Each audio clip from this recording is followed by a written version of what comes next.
സ്വാഗതം. മരണശേഷം എന്ത് സംഭവിക്കും? ഒരുപക്ഷെ മനുഷ്യൻ ഏറ്റവും കൂടുതൽ കാലം ചോദിച്ചുകൊണ്ടിരിക്കുന്ന ഒരു ചോദ്യമായിരിക്കും ഇത്. നിങ്ങൾ ഞങ്ങളുമായി പങ്കുവച്ചിരിക്കുന്നത് കത്തോലിക്കാ സഭയുടെ മതബോധന ഗ്രന്ഥത്തിലെ മരണാനന്തര ജീവിതത്തെക്കുറിച്ചുള്ള ഭാഗങ്ങളാണ്. സ്വർഗം, നരകം, വിധി, ഇതൊക്കെ കേൾക്കുമ്പോൾ തന്നെ നമ്മുടെ മനസ്സിൽ പല ചിത്രങ്ങളും വരും. തീർച്ചയായും. സിനിമകളിലും പുസ്തകങ്ങളിലുമൊക്കെ നമ്മൾ കണ്ടുപരിചയിച്ച ഒരുപാട് ചിത്രങ്ങളുണ്ട്. എന്നാൽ ഈ രേഖകൾ മുന്നോട്ട് വയ്ക്കുന്നത് കുറച്ചുകൂടി ആഴത്തിലുള്ള ഒരു കാഴ്ചപ്പാടാണ്. അതെ, അതാണ് എനിക്കും കൗതുകമായി തോന്നിയത്. അപ്പോൾ നമ്മളിന്ന് നോക്കാൻ പോകുന്നത് ഈ പഠിപ്പിക്കലുകളുടെ യഥാർത്ഥ അർത്ഥം എന്താണെന്നാണ്. ഒറ്റനോട്ടത്തിൽ ഇതൊരു നിയമപുസ്തകം പോലെ തോന്നാമെങ്കിലും ഇതിൻ്റെ എല്ലാം കാതൽ ദൈവത്തിൻ്റെ കാരുണ്യവും മനുഷ്യൻ്റെ തിരഞ്ഞെടുപ്പും തമ്മിലുള്ള ഒരു വലിയ സംവാദമാണ്. ഓരോ ഘട്ടത്തിലും വിധിയിലും സ്വർഗത്തിലുമെല്ലാം ഈ രണ്ട് ശക്തികൾ എങ്ങനെയാണ് ഒരുമിച്ച് പ്രവർത്തിക്കുന്നതെന്ന് നമുക്ക് നോക്കാം, അല്ലേ? വളരെ നല്ലൊരു തുടക്കം. ആ ഒരു കാഴ്ചപ്പാടിൽ വേണം ഇതിനെ സമീപിക്കാൻ. അപ്പോൾ നമുക്ക് മരണത്തിൻ്റെ ആ നിമിഷത്തിൽ നിന്ന് തന്നെ തുടങ്ങാം. ഒരാൾ മരിച്ചു കഴിഞ്ഞാൽ ഉടൻ എന്ത് സംഭവിക്കുന്നു എന്നാണ് ഈ പഠിപ്പിക്കലുകൾ പറയുന്നത്. ഇവിടെ വിശേഷ വിധി അഥവാ പാർട്ടിക്കുലർ ജഡ്ജ്മെന്റ് എന്നൊരു വാക്കുപയോഗിക്കുന്നുണ്ട്. എന്താണ് ഇതുകൊണ്ട് ഉദ്ദേശിക്കുന്നത്? ഇതൊരു കോടതിയിലെ വിചാരണ പോലെയല്ല നമ്മൾ ചിന്തിക്കേണ്ടത്. ഓക്കെ. മറിച്ച് ജീവിതം അവസാനിക്കുന്ന ആ നിമിഷം നമ്മുടെ ആത്മാവ് ദൈവത്തിന്റെ പ്രകാശത്തിൽ സ്വയം മനസ്സിലാക്കുന്ന ഒരവസ്ഥയാണിത്. നമ്മുടെ ജീവിതം, അതിൻ്റെ എല്ലാ നന്മകളും തിന്മകളും സ്നേഹവും സ്വാർത്ഥതയും എല്ലാം ദൈവവുമായുള്ള ബന്ധത്തിൽ എവിടെയായിരുന്നു എന്ന് വ്യക്തമാകുന്ന ഒരു നിമിഷം. അതൊരു വ്യക്തിപരമായ തക്ഷണമുള്ള ഒരു തിരിച്ചറിവാണ്. അപ്പോ കാത്തിരിപ്പില്ല. നമ്മുടെ ജീവിതത്തിന്റെ ആകെ തുക എന്തായിരുന്നു എന്നൊരു സത്യസന്ധമായ വെളിപാട്. ആ വെളിപാടിന്റെ അടിസ്ഥാനത്തിലാണോ മുന്നോട്ടുള്ള ഗതി തീരുമാനിക്കപ്പെടുന്നത്? അതായത് സ്വർഗമാണോ നരകമാണോ എന്ന്? അതെ, ആ നിമിഷത്തെയാണ് വിശുദ്ധ കുരിശിന്റെ യോഹന്നാൻ വളരെ മനോഹരമായി ഇങ്ങനെ പറഞ്ഞു വെച്ചത്. ഏതാണത്? ജീവിത സായാഹ്നത്തിൽ സ്നേഹത്തെ അടിസ്ഥാനമാക്കി നമ്മൾ വിധിക്കപ്പെടും. ആ വാചകം വളരെ പ്രധാനപ്പെട്ടതാണ്. അപ്പോൾ നമ്മുടെ പ്രവൃത്തികളുടെ ഒരു കണക്ക് പുസ്തകത്തേക്കാൾ നമ്മുടെ ജീവിതത്തിലെ സ്നേഹത്തിന്റെ അളവാണോ വിധിയിൽ പ്രധാനം? പ്രായോഗികമായി എന്താണ് ഈ സ്നേഹം കൊണ്ട് ഇവിടെ അർത്ഥമാക്കുന്നത്? വളരെ പ്രസക്തമായ ചോദ്യം. ഇതൊരു വികാരം മാത്രമല്ല, മറിച്ച് നമ്മുടെ ജീവിതത്തിന്റെ അടിസ്ഥാനപരമായ ഒരു മനോഭാവമാണ്. ദൈവത്തോടും മറ്റുള്ളവരോടും നമുക്കുണ്ടായിരുന്ന തുറന്ന മനോഭാവം, കരുണ, ക്ഷമ, നിസ്വാർത്ഥമായ പ്രവൃത്തികൾ, ഇവയെല്ലാമാണ് ആ സ്നേഹത്തിന്റെ ഭാഗം. നിയമങ്ങൾ പാലിച്ചോ ഇല്ലയോ എന്നതിലുപരി നമ്മുടെ ഹൃദയം എങ്ങോട്ട് തിരിഞ്ഞിരുന്നു എന്നതാണ് പ്രധാനം. ശരി. അപ്പം നമുക്ക് ഏറ്റവും നല്ല സാധ്യതയെക്കുറിച്ച് സംസാരിക്കാം. സ്വർഗം, മേഘങ്ങളും കിന്നരങ്ങളും മാലാഖമാരുമൊക്കെയുള്ള ഒരു സ്ഥലമായിട്ടാണ് നമ്മൾ പലരും സ്വർഗത്തെ കാണുന്നത്. എന്നാൽ ഈ രേഖകളിൽ അതിനെ വിവരിക്കുന്നത് പരിശുദ്ധ തൃത്വവുമായുള്ള ഒരു സമ്പൂർണ്ണ ജീവിതം എന്നാണ്. അതൊരവസ്ഥയാണോ സ്ഥലമാണോ? അതൊരു സ്ഥലമെന്നതിലുപരി ഒരവസ്ഥയാണ്.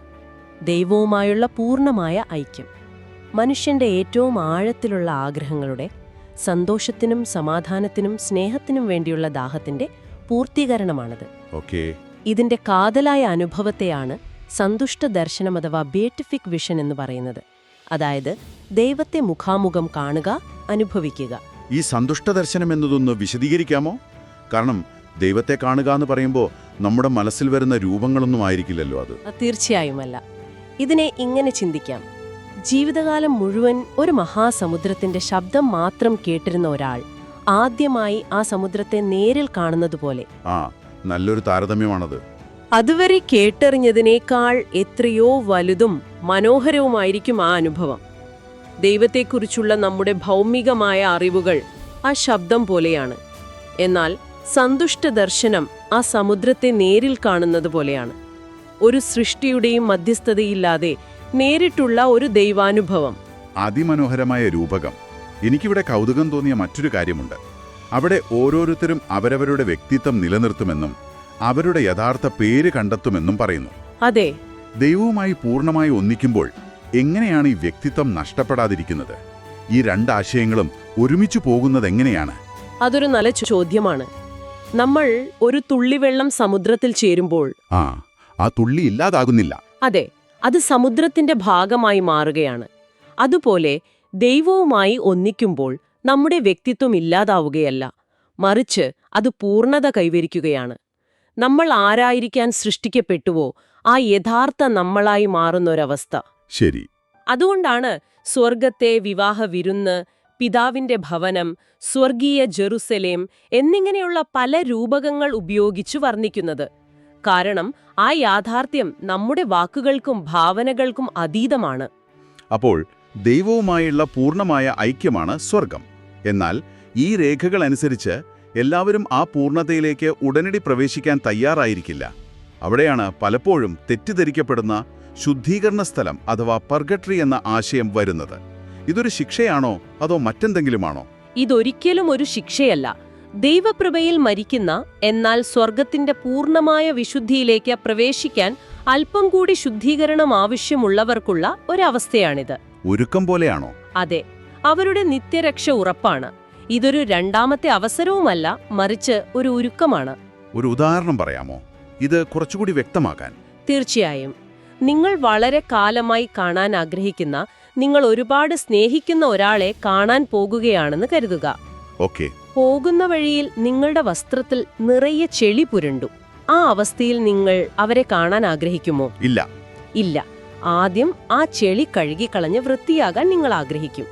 ആ ശുദ്ധീകരണ പ്രക്രിയ ഒരു ശിക്ഷയല്ല, മറിച്ച് ആ സ്നേഹബന്ധത്തെ പൂർണ്ണമായി ആസ്വദിക്കാനുള്ള ഒരു തയ്യാറെടുപ്പാണ്. അതുപോലെയാണ് ശുദ്ധീകരണ സ്ഥലവും. അപ്പോൾ ഈ മതബോധന ഗ്രന്ഥത്തിൽ പറയുന്ന ശുദ്ധീകരിക്കുന്ന അഗ്നി എന്നതുകൊണ്ട് അക്ഷരാർത്ഥത്തിലുള്ള തീയല്ല ഉദ്ദേശിക്കുന്നത്. അല്ലിയല്ല. അത് സ്നേഹത്തിന്റെ തീവ്രത കൊണ്ട് നമ്മളിലെ സ്വാർത്ഥതയും കുറവുകളും പാവത്തിന്റെ കരകളുമെല്ലാം എരിഞ്ഞു തീരുന്ന ഒരു അനുഭവത്തെയാണ് സൂചിപ്പിക്കുന്നത്. ഒരു സ്വർണ്ണപ്പണിക്കാരൻ സ്വർണം ശുദ്ധീകരിക്കുന്നത് പോലെ. അതെ, ഒരു സ്വർണ്ണപ്പണിക്കാരൻ സ്വർണത്തിലെ മാലിന്യം കളയാൻ തീ ഉപയോഗിക്കുന്നത് പോലെ ദൈവസ്നേഹം നമ്മളെ പൂർണ്ണമായി ശുദ്ധീകരിക്കുന്നു.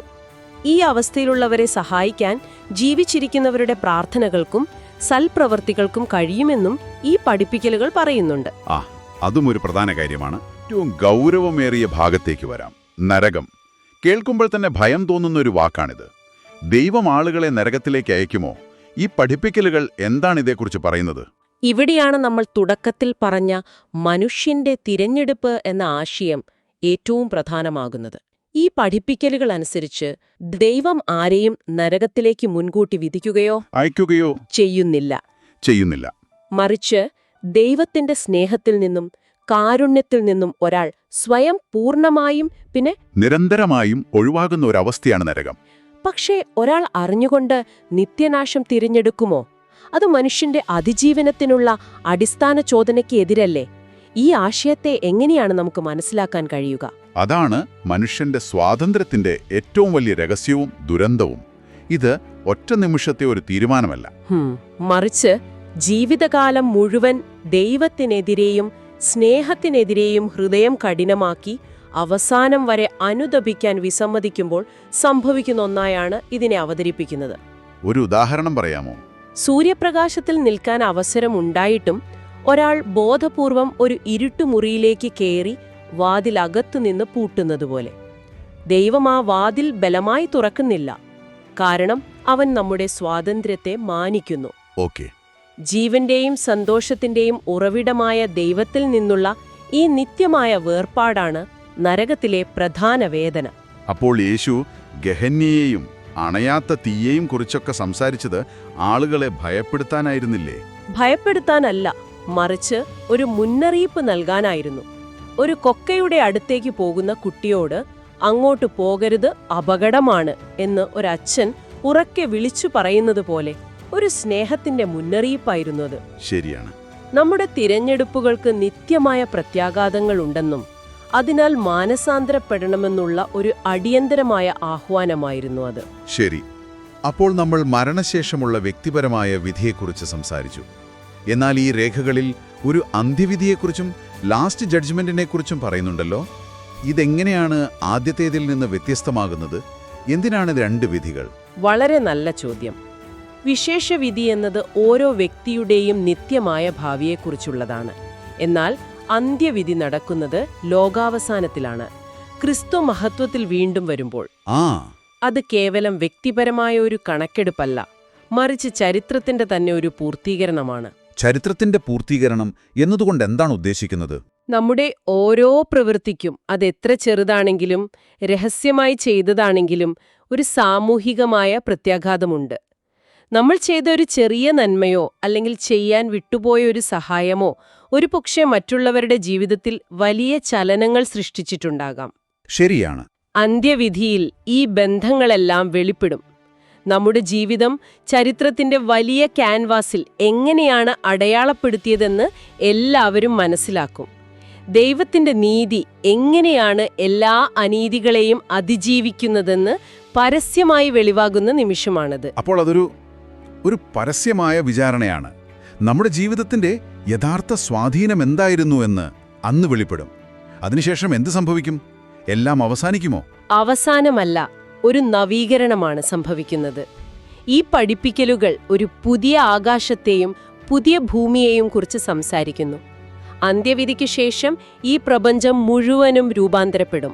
പ്രപഞ്ചം മുഴുവനോ? അതെ, മനുഷ്യരാശി മാത്രമല്ല, ഈ ലോകം തന്നെ അതിന്റെ എല്ലാ കുറവുകളിൽ നിന്നും വേദനകൾ നിന്നും മോചിപ്പിക്കപ്പെട്ട് ക്രിസ്തുവിൽ പൂർണ്ണമായി പുനഃസ്ഥാപിക്കപ്പെടും. അപ്പോൾ നമ്മൾ ഈ കാണുന്ന ലോകത്തെ ഉപേക്ഷിച്ചു പോകുന്നതിനെക്കുറിച്ചല്ല, മറിച്ച് ഈ ലോകം തന്നെ നവീകരിക്കപ്പെടുന്നതിനെക്കുറിച്ചാണ് ഈ പഠിപ്പിക്കലുകൾ പറയുന്നത്. അതെ, ഈ സ്വർഗീയ ജെറുസലേമിൽ പിന്നീട് മരണമോ ദുഃഖമോ കരച്ചിലോ വേദനയോ ഉണ്ടായിരിക്കില്ല എന്നാണ് പറയുന്നത്. അത് ദൈവത്തിന്റെ പദ്ധതിയുടെ സമ്പൂർണമായ സാക്ഷാത്കാരമായിരിക്കും, നന്മയുടെ തിന്മയുടെ മേലുള്ള അന്തിമ വിജയം. അപ്പോൾ മരണനിമിഷത്തിലെ വ്യക്തിപരമായ ഒരു തിരിച്ചറിവിൽ തുടങ്ങി സ്വർഗത്തിന്റെ സാധ്യത, ശുദ്ധീകരണമെന്ന ഒരുക്കം, നരകമെന്ന ദുരന്തം എന്നിവയിലൂടെ കടന്ന് ചരിത്രത്തിന്റെ തന്നെ അന്തിമ വിധിയും നവീകരിക്കപ്പെട്ട ഒരു പ്രപഞ്ചത്തിന്റെ വാഗ്ദാനവും വരെ നമ്മൾ യാത്ര ചെയ്തു. ഇത് കേവലം ശിക്ഷയെയും സമ്മാനത്തെയും കുറിച്ചുള്ളൊരു ചർച്ചയല്ല. അല്ല, നമ്മുടെ ഓരോ നിമിഷത്തെയും തിരഞ്ഞെടുപ്പുകൾക്ക് എത്രമാത്രം പ്രാധാന്യമുണ്ടെന്നുള്ളൊരു ഓർമ്മപ്പെടുത്തലാണിത്. ദൈവത്തിന്റെ കാരുണ്യം എപ്പോഴും നമ്മളെ തേടി വരുന്നുണ്ട്, എന്നാൽ അതിനോട് പ്രതികരിക്കാനുള്ള സ്വാതന്ത്ര്യം നമുക്ക് നൽകിയിരിക്കുന്നു. ആ സ്വാതന്ത്ര്യവും ഉത്തരവാദിത്വവുമാണ് ഈ പഠിപ്പിക്കലുകളുടെ എല്ലാം ഹൃദയം. അതൊരു നല്ല നിരീക്ഷണമാണ്. ഇത് കേൾക്കുന്ന നിങ്ങൾക്ക് കൊണ്ടുപോകാനായി ഒരവസാന ചിന്ത കൂടി. അന്ത്യവിധിയിൽ ഓരോ മനുഷ്യനും ദൈവവുമായുള്ള ബന്ധത്തിന്റെ സത്യം വെളിപ്പെടുമെന്നും ഓരോ വ്യക്തിയും ചെയ്തതും ചെയ്യാൻ വിട്ടുപോയതുമായ നന്മകൾ വെളിവാക്കപ്പെടുമെന്നും ഈ രേഖകൾ പറയുന്നു. ആ നിമിഷം ഇന്നായിരുന്നെങ്കിൽ നിങ്ങളുടെ ജീവിതത്തിലെ കാണപ്പെടാത്തതോ അംഗീകരിക്കപ്പെടാത്തതോ ആയ ഏത് നന്മയായിരിക്കും, അല്ലെങ്കിൽ ചെയ്യാൻ വിട്ടുപോയ നന്മയായിരിക്കും വെളിച്ചത്തു വരിക? ആ വെളിപാട് നാളത്തെ നിങ്ങളുടെ ജീവിതത്തെ എങ്ങനെ സ്വാധീനിച്ചേക്കാം?